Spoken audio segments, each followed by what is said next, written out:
हाँ जी प्यारे बच्चों, very good evening. Last class में हमने गॉस लॉ देखा, इलेक्ट्रिक फ्लक्स देखा।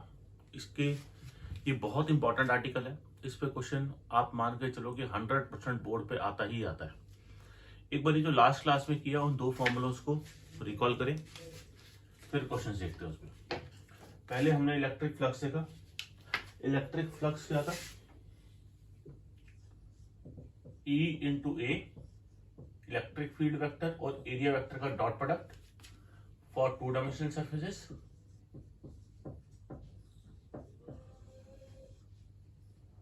और integral of E dot D S for 3D surfaces. फिर हमने गॉस लॉ पढ़ा, जो कि हमें बताता है टोटल फ्लक्स जो है which is integral of E dot D S 3D surfaces के थ्रू। ये 3D सरफेस यानी कि कोई भी एक स्फीयर ले लिया मैंने या क्यूब ले लिया, इसके अंदर चार्ज रख दिया, पूरा का पूरा चार्ज इस सरफेस के अंदर है, तो इस सरफेस के थ्रू जो फ्लक्स आएगा इस चार्ज की वजह से, जो नंबर ऑफ फील्ड लाइंस बाहर निकलेगी, वो charge inside the Gaussian surface divided by Q not epsilon not होगा। ये हमारा गॉस लॉ था। इसके बेसिस पे, ये हमने पिछली क्लास में पढ़ा, इसके बेसिस पे हम न्यूमेरिकल देखते हैं।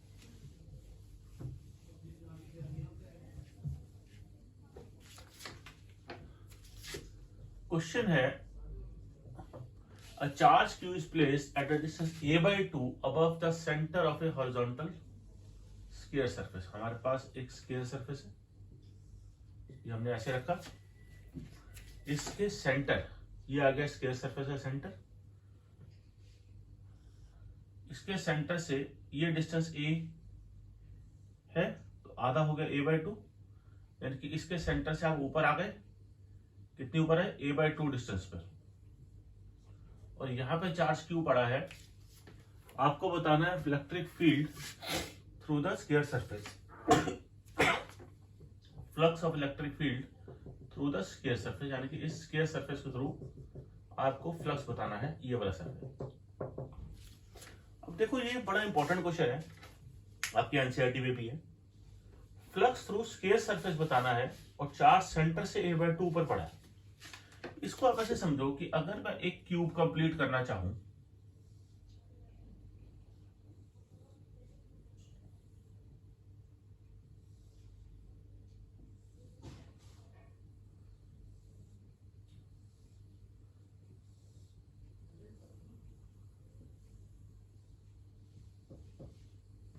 ये मैंने क्यूब बना दिया। अब ये जो चार्ज है, ये सेंटर से a by 2 ऊपर पड़ा है, तो टेक्निकली ये चार्ज इस क्यूब के सेंटर पे पड़ा है। ये जो चार्ज है इस क्यूब के सेंटर पे पड़ा है, तो फ्लक्स टोटल जो है वो होता है Q by epsilon naught as per my Gauss law. अब क्योंकि टेक्निकली ये चार्ज क्यूब के सेंटर पे पड़ा है और क्यूब के पास 6 सरफेसेस होते हैं, दो, एक ऊपर एक नीचे, एक आगे एक पीछे, एक लेफ्ट एक राइट, इसके 6 फ्री सरफेसेस होते हैं, और हर सरफेस के थ्रू चार्ज फ्लक्स जो है बराबर जाएगा। क्यों बराबर जाएगा? क्योंकि चार्ज सेंटर पे है। तो flux through each face will be equal to 1/6 of Q by epsilon naught. तो हर फेस को, इंक्लूडिंग जो नीचे शेड डॉटेड वाला फेस है जो हमसे पूछा गया था पहले, उसके थ्रू भी जो फ्लक्स होगा वो 1/6 of Q by epsilon not, यानी कि टोटल फ्लक्स का 1/6 पार्ट होगा, बराबर डिवाइड होगा। ऐसा तभी होगा जब ये चार्ज क्यूब के सेंटर पे पड़ा है। अगर सेंटर के अलावा कहीं पर और होता तो जिस सरफेस के ज्यादा पास होता उसके थ्रू ज्यादा फ्लक्स जाता, जिससे दूर होता उसके थ्रू कम होता। वो थोड़ा सा टेक्निकल हो जाएगा, उसको कैलकुलेट करना भी इतना आसान नहीं है, इसलिए वो हमारे सिलेबस में भी नहीं है। हमारे सिलेबस में सिमेट्रिकल सरफेसेस है जहां पर वो सेंटर पे होता है। ठीक है बेटा, इसको नोट करो। मैं अगला क्वेश्चन करूंगा, स्क्रीन को पॉज करके कहता है,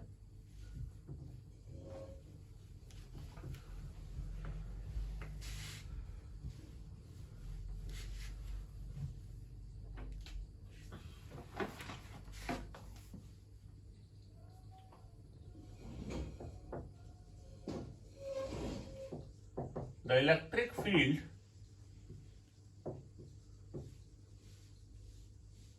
in a region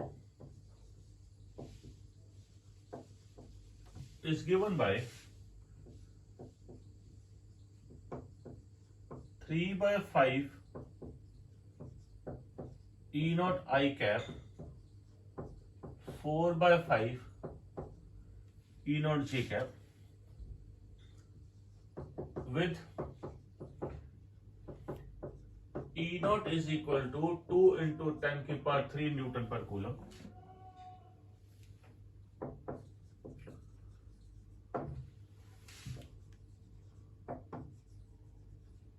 Find the flux of this field.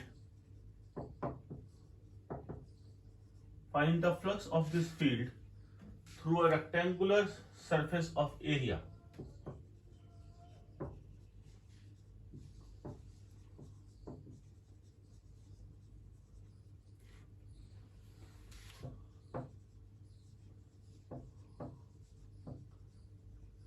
Of area 0.2 meter square parallel to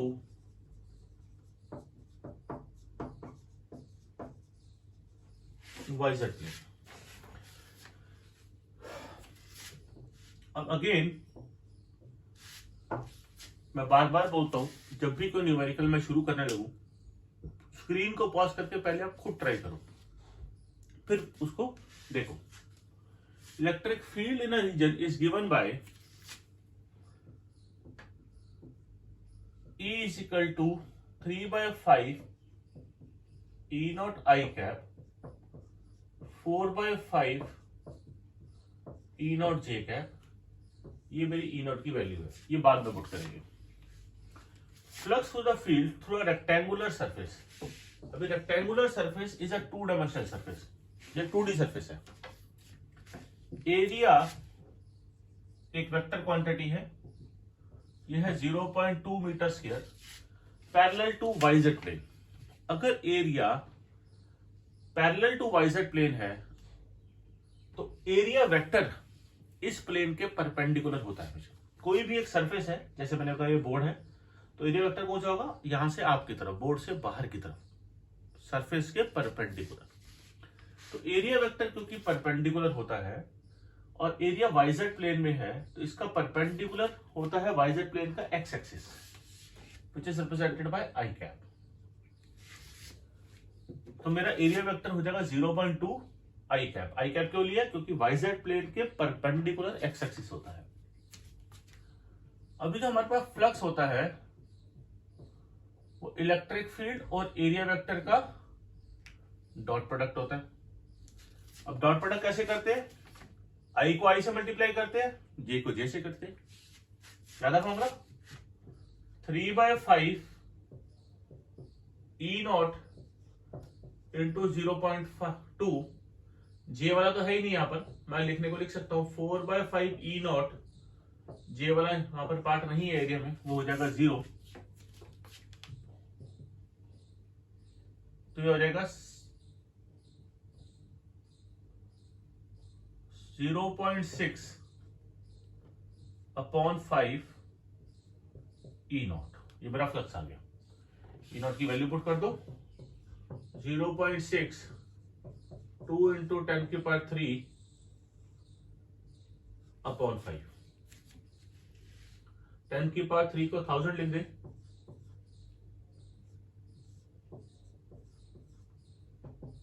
0.6 into 400 240. Flux का यूनिट क्या होगा, इलेक्ट्रिक फील्ड का यूनिट है E डॉट ए, तो इलेक्ट्रिक फील्ड का यूनिट है न्यूटन पर कूलम, और एरिया का यूनिट है मीटर स्क्वायर. आपको दे रखा है एरिया जो है क्वेश्चन में मीटर स्क्वायर में दे रखा है. तो फ्लक्स का यूनिट बन गया 240 Newton per coulomb metre square. Flux का यूनिट इलेक्ट्रिक फील्ड का यूनिट और एरिया के यूनिट को मल्टीप्लाई करके आता है. ठीक है, आराम से नोट करो, फिर अगला क्वेश्चन करते हैं.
देखो ये आपको फिगर में क्यूब दे रखा है, मोस्ट इंपॉर्टेंट 3 मार्कर क्वेश्चन है ये, मोस्ट इंपॉर्टेंट।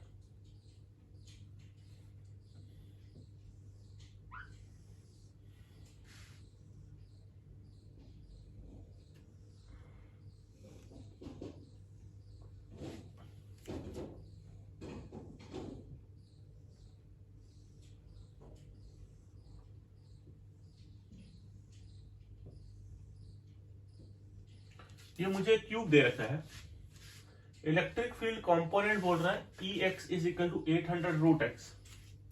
तो ये मेरी एक्स एक्सिस है, ये वाई है और ये जेड है। वाई और जेड एक्सिस के अलावा कोई भी इलेक्ट्रिक फील्ड नहीं है। एक्स एक्सिस के अलावा जो इलेक्ट्रिक फील्ड है वो है 800√x, यानी कि वो वेरिएबल इलेक्ट्रिक फील्ड है, एक्स के साथ बदल रही है। क्यूब की लेंथ साइड जो है वो ए है, ये आपको गिवन है, ये ओरिजिन है, तो ए डिस्टेंस पे ही पड़ा है ओरिजिन से। तो समझना ये है कि ये वाला जो क्यूब का पॉइंट है ये x इक्वल टू ए पर है, और ये वाला जो पॉइंट है ये x इक्वल टू 2a पे है। आप ओरिजिन से a डिस्टेंस पर आए, फिर a पर और आगे गए तो x इक्वल टू 2a हो गया। अभी इलेक्ट्रिक फील्ड जो है that is along positive X direction, तो इलेक्ट्रिक फील्ड इस वाले सरफेस पे इस तरफ होगी, लेट अस से E1, और इस वाले सरफेस पे भी इधर होगी, लेट अस से E2। इसका y कंपोनेंट और z कंपोनेंट 0 है, तो किसी भी दूसरे सरफेस के थ्रू मैं यहां देखो जी इससे बाहर रहेगा फ्लक्स EY होगा, वो 0 है, तो जरूरत ही नहीं है लेने की। सामने वाले के थ्रू देखो इससे बोर्ड से बाहर आएगा, वो भी 0 है EZ। तो मुझे सिर्फ x कंपोनेंट लेने हैं, मुझे और कोई कंपोनेंट लेने की जरूरत नहीं है क्योंकि बाकी तो 0 है। तो सिर्फ x एक्सिस के अलावा मैं इलेक्ट्रिक फील्ड कंसीडर करूंगा। E1 जो है वो है 800√x। यहां पर पहले सरफेस के थ्रू जहां मैंने E1 लिया है, यहां पर x की वैल्यू a है, तो 800√a, और a क्या है 0.1। ऐसे ही दूसरे सरफेस के थ्रू जो मेरे पास E2 है वो भी 800√x है, लेकिन यहां पर x की वैल्यू 2a है। अब मैं एरिया वेक्टर की बात करूं तो एरिया वेक्टर जो है वो हमेशा प्लेन के परपेंडिकुलर होता है। एरिया वेक्टर प्लेन के परपेंडिकुलर होता है, लेकिन खास बात क्या है कि वो हमेशा बॉक्स से बाहर की तरफ होता है। तो लेफ्ट साइड वाले फेस, इस फेस के थ्रू एरिया वेक्टर देखूं, ये वाला फेस जो है, इस फेस के थ्रू एरिया वेक्टर बॉक्स से बाहर, डब्बे से बाहर इस तरफ आएगा। यहां पे डब्बे से बाहर एरिया वेक्टर इधर निकलेगा। फर्क क्या दोनों में? लेफ्ट साइड पे एरिया वेक्टर और इलेक्ट्रिक फील्ड वेक्टर के बीच का एंगल इज 180 डिग्री, और राइट साइड पे इलेक्ट्रिक फील्ड और एरिया वेक्टर के बीच का एंगल है 0 डिग्री। तो इस सरफेस पे जो A1 है एरिया वेक्टर, वो लेंथ इंटू ब्रेड्थ होता है, यानी कि वो साइड है 0.1, 0.1 को 10 की पावर -1 लिखूं का स्क्वायर 10 की पावर -2। और इसी तरीके से A2, क्योंकि क्यूब है सारे साइड्स बराबर हैं, तो 10 की पावर -1 का स्क्वायर 10 की पावर -2।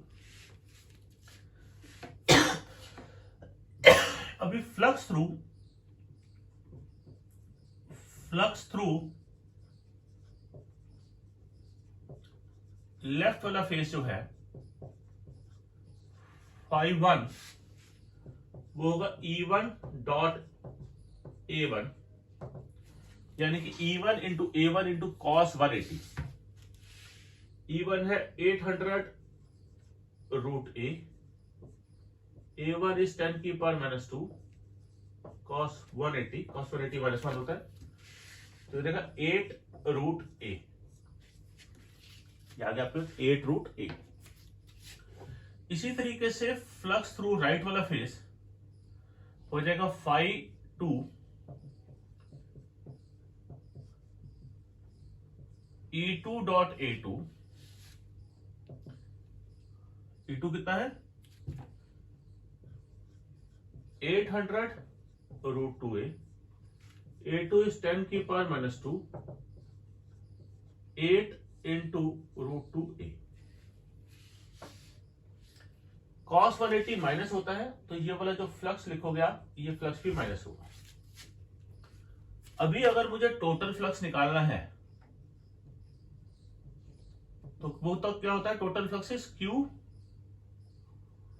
बाय एप्सिलॉन नॉट होता है, और वो φ1 प्लस φ2 भी लिख सकता हूं। φ1 क्या है -8 रूट A, φ2 क्या है 8 root 2A।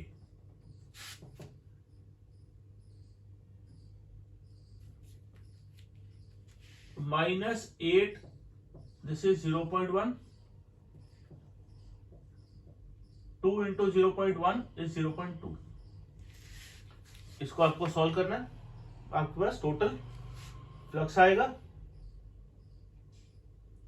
Which is 1 solve करके आपको पास आएगा 1.01, 1.05 आएगा ये फ्लक्स। और फ्लक्स का यूनिट क्या होता है, Newton per coulomb metre square. फिर हमें बताना है charge with in the cube.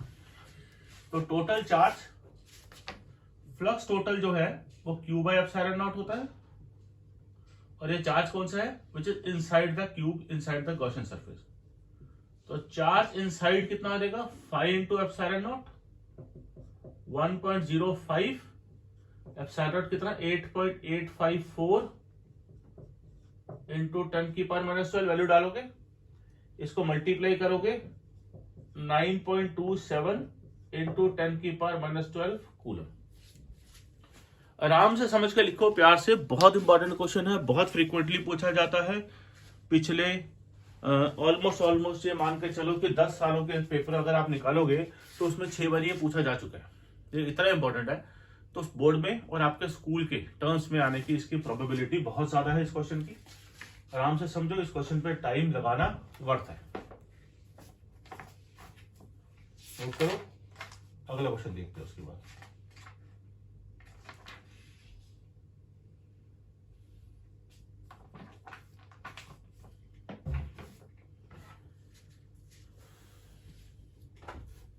Screen को पॉज कर लेना।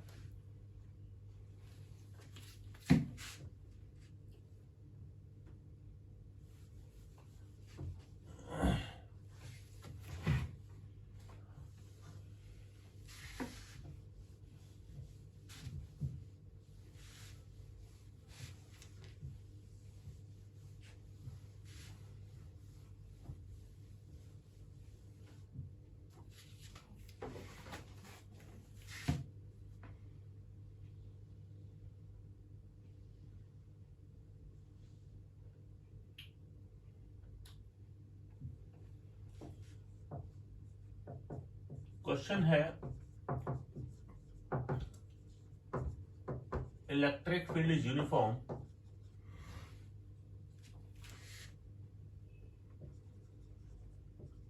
And in positive X direction for positive x, and या इतना लंबा लिखने की बजाय uniform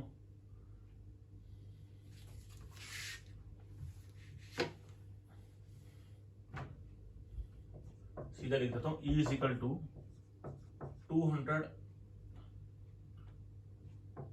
I cap newton per coulomb for x greater than 0 and -200 I cap newton per coulomb for x less than 0।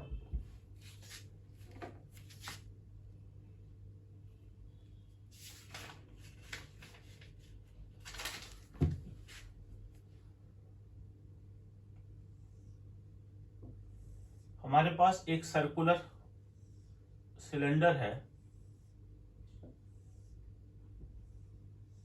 इस तरीके से, इसकी लेंथ 20 सेंटीमीटर है, ये एक्स एक्सिस है, ये वाई एक्सिस है, इसका रेडियस 5 सेंटीमीटर है,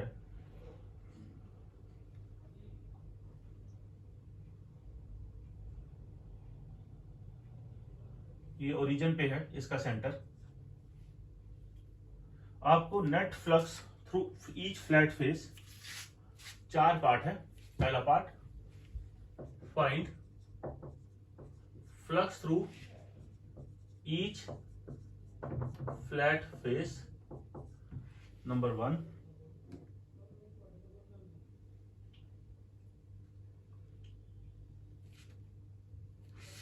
number 2, flux through side of cylinder. Number 3, net flux through the cylinder. Number 4, charge inside the cylinder. ये 4 चीजें आपको निकालनी है। अब देखो यहां हमें क्या दे रहा है, इलेक्ट्रिक फील्ड जो है ये पॉजिटिव एक्स है, ओरिजिन से लेफ्ट साइड पे नेगेटिव एक्स डायरेक्शन होती है। For positive X direction electric field is 200 newton per coulomb.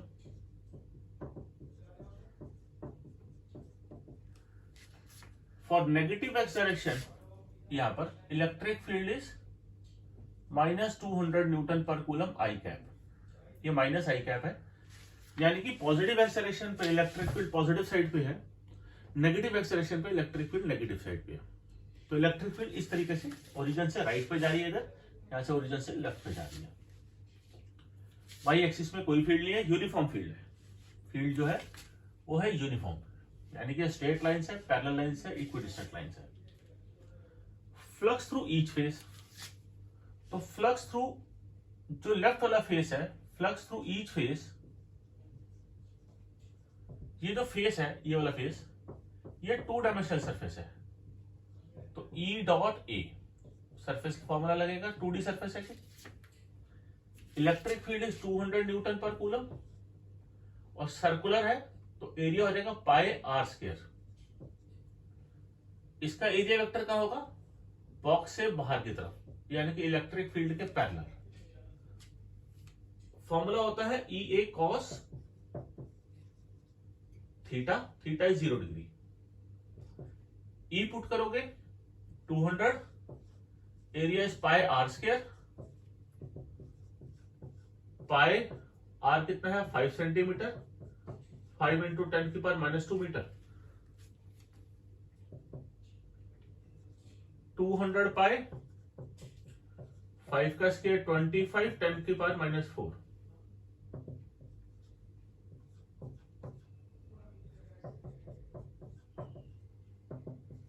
0.5 pi.